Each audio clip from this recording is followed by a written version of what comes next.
गौरी और कालू की शादी को 5 साल हो गए थे, परंतु उनके घर में अभी तक कोई बच्चा नहीं हुआ था। गौरी कव्वी की सास बड़े ही गर्म मिजाज की थी। वो गौरी कव्वी को एक पल भी चैन से नहीं रहने देती। गौरी की बच्ची, तू यहाँ 5 सालों से आराम कर रही है, जा मेरे लिए कुछ बढ़िया सा भोजन बना ला। पर माँ जी, आपने तो अभी अभी खिचड़ी खाई है, जल्दी से मेरे लिए भोजन बना ला, वरना तेरी खैर नहीं। गौरी कव्वी तुरंत ही अपनी सास के लिए भोजन बनाने चली जाती है। तभी वहाँ पर सोना चील आती है। आओ आओ सोना चील, बताओ घर में सब बढ़िया है? सब बढ़िया है चंदा बहन, आप सुनाओ, अभी तक दादी बन गई हो या नहीं? अरे अरे अरे, मेरी फूटी किस्मत में कहाँ लिखा है जो मैं दादी बन सकूं। पूरे 5 साल हो गए हैं उस कलमोही की शादी को, परंतु मुझे एक पोता नहीं दे सकी। चंदा बहन, बुरा ना मानो तो आपसे एक बात कहना चाहती हूँ। आप कालू बेटे की दूसरी शादी कर दो और इस गोरी को घर से बाहर निकालो। चाहती तो मैं भी यही हूँ कि अपने कालू बेटे की दूसरी शादी करा दूं, पर मेरे कालू पर उसे छोड़ने को तैयार ही नहीं होता। अरे चंदा बहन, थोड़ा सा व्यवहार पड़क करो, फिर देखना आप भी दादी बन जाओगी। ऐसे बातें कर सोना चील वहाँ से चली जाती है और गौरी की सास मन ही मन सोचती है, आने दो कालू बेटे को, आज तो बात क्लियर करके ही रहूंगी, चाहे कुछ भी हो जाए। माँ जी, भोजन बन गया है, आप गरम गरम खा लें।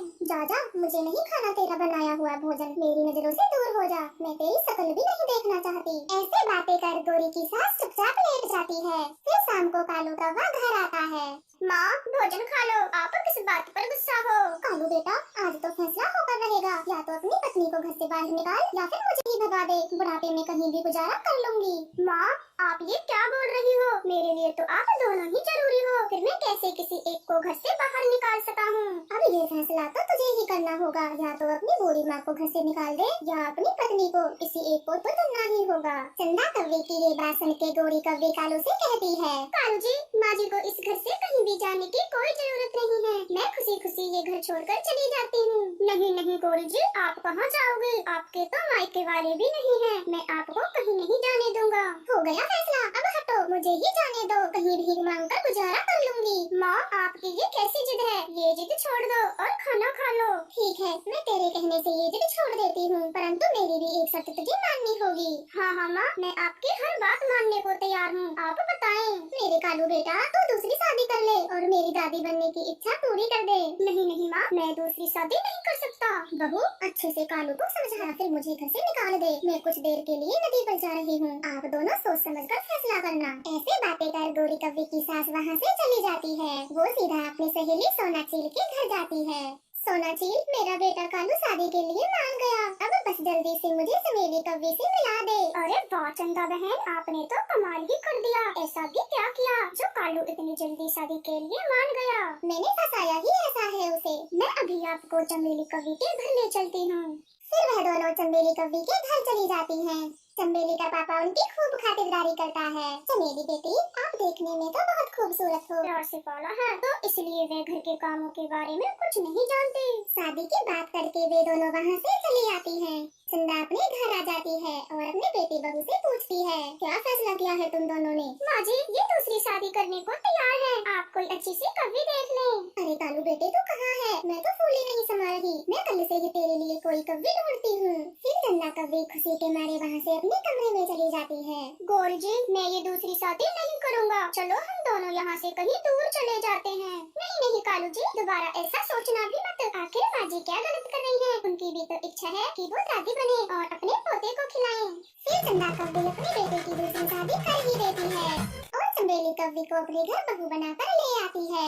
चंदा जी, ये कव्वी कौन है और मुझे खोल क्यों रही है? चमेली कव्वी की ये बात सुनकर तो सब चौंक जाते हैं और कुछ नहीं बोलते। तभी चंदा कव्वी धीरे से कहती है, चमेली बेटी, ये हमारे घर की नौकरानी है गौरी कव्वी, तुम्हें किसी भी चीज की जरूरत हो तो गौरी से कहना। चमेली कव्वी, ये कौन सा तरीका है बड़ों का नाम लेके बात करने का? अरे कालू बेटे, चमेली बेटी बहुत भोली है, मैं उसे सब समझा दूंगी। और कालू कव्वा अपनी माँ से कहता है, माँ, आपने गौरी जी को नौकरानी क्यों कहा? वो इस घर की नौकरानी नहीं है, वो बहू है आपकी। अरे कालू बेटा, पता है मुझे, गौरी बेटी इस घर की नौकरानी थोड़े ना है, मैं चमेली को आराम से बता दूंगी। फिर उस दिन के बाद गौरी कव्वी नौकर होने का नाटक करती है और रसोई घर में सोती है।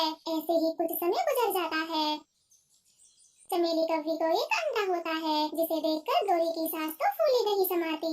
वाह वाह वाह, मैं दादी बन गई, अब मेरे घर में भी एक बच्चा होगा। गौरी, तुझे गर्म घोंसले बनाने तो आते हैं ना? 2-3 मेरे पोते के लिए बना दे। हाँ हाँ, मैं आज से ही घोंसले बनाने शुरू कर देती हूँ। चमेली बेटी, मैं ये खुशखबरी अपनी सहेली चमेली को सुना के आती हूँ, तब तक तू अपना ख्याल रखना। फिर चंदा कव्वी घर से बाहर आती है। तभी कालू कौवा उससे कहता है, माँ आप चमेली को सच सच बताती हो या मैं बता दूँ? मुझसे ये नाटक और नहीं होता। नहीं नहीं बेटे, तुझे कुछ कहने की जरूरत नहीं है, मैं शाम को ही चमेली से बात करूँगी।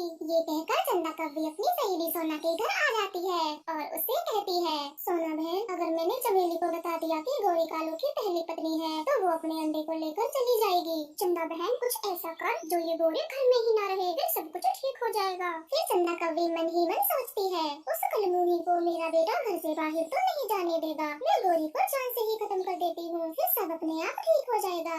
ऐसा सोचकर चंदा कव्वी अपने साथ एक जहर की पुड़िया ले आती है और उसे दूध में मिला देती है। गौरी बेटी, सारा दिन तू काम करती है, ये ले दूध पी ले, तुझ पे तो मैंने बिल्कुल ध्यान नहीं दिया, कितनी दुबली हो गई है तू। माँ जी आप दूध यहाँ रख दीजिए, मैं बर्तन साफ करते ही दूध पी लूंगी। अच्छा अच्छा ठीक है, ध्यान से पी लेना, मैं यही तेरी आंखों के सामने रख रही हूँ, कहीं तो भूल ना जाए। फिर चंदा कव्वी जहर वाला दूध रखकर वहाँ से चली जाती है और तभी वहाँ पर चंदेली कव्वी आती है।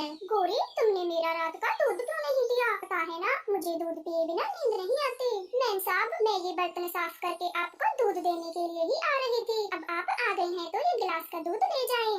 लगता है तुमने माँ जी को भी दूध नहीं दिया। कोई बात नहीं गौरी, मैं माँ जी को आज दूध दे आती हूँ।